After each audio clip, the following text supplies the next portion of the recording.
आजाद Hindustan live, सच के साथ। आज से शुरू होगा श्रावण मास। तीर्थ नगरी में 1 महीने तक हर ओर सुनाई देंगे भोले के जयकारे। ओमकार पर्वत की परिक्रमा पर बढ़ेगी श्रद्धालुओं की भीड़। हजारों कांवड़िया आकर करेंगे भोलेनाथ का अभिषेक। नर्मदा का जल भरकर निकलेगी अनेक कांवड़ यात्राएं। सनावद, आज से भगवान शिव के प्रिय सावन मास की शुरुआत हो रही है। श्रावण मास की शुरुआत होने के पहले ही बड़ी संख्या में श्रद्धालुओं ने तीर्थ नगरी ओंकारेश्वर में आकर विभिन्न धर्मशाला और आश्रमों में जगह निर्धारित कर ली।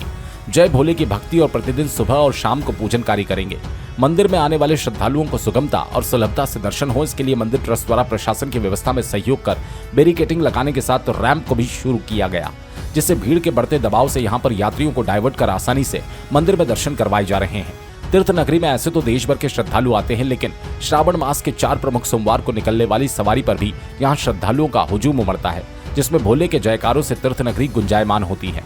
सनावद से विवेक विद्यार्थी की रिपोर्ट। हमारे यहाँ 4 सोमवार जो भगवान ओंकारेश्वर की पालकी निकलेगी, उसमें विशेष ढोल नगाड़ों के साथ एक सोमवार बाबा का विशेष श्रृंगार होगा, एक दिन विशेष अभिषेक होगा, महारुद्र होगा, एक दिन भगवान ओंकारेश्वर ज्योतिर्लिंग की पालकी नगर भ्रमण करेगी।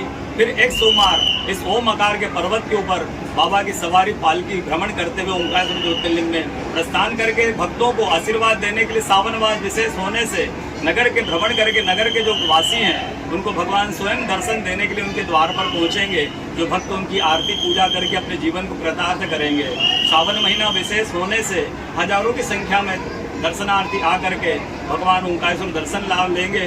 उस विषय में मंदिर ट्रस्ट और प्रशासन द्वारा अच्छी सुविधाएं दे रही, ताकि जनता सरलता से आकर के सुगम दर्शन करे। प्रशासन द्वारा व्यवस्था और नगर पंचायत ओंकारेश्वर ज्योतिर्लिंग संस्थान उसकी पूरी व्यवस्था में जुटा हुआ है और भक्त अपने जीवन को धन्य करने के लिए, कृतार्थ करने के लिए ओंकारेश्वर ज्योतिर्लिंग का आशीर्वाद। और पूरे समस्त विश्व में श्रावण मास प्रारंभ हो गया है और इस श्रावण मास में सबसे ज़्यादा महत्व भगवान श्री भोलेनाथ जी की आराधना का है।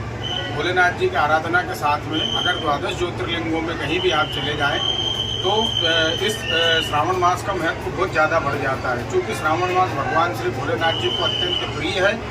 और ऐसा माना गया है, ऐसा बताया गया है कि श्रावण मास सहित 4 मास जो रह जाते हैं चतुर्मास के, इनमें सृष्टि का संचालन भगवान श्री भोलेनाथ जी के हाथों में ही रहता है। तो श्रावण मास प्रारंभ होते से ही श्री ओंकारेश्वर ज्योतिर्लिंग में भक्तों का तांता बिल्कुल लग चुका है।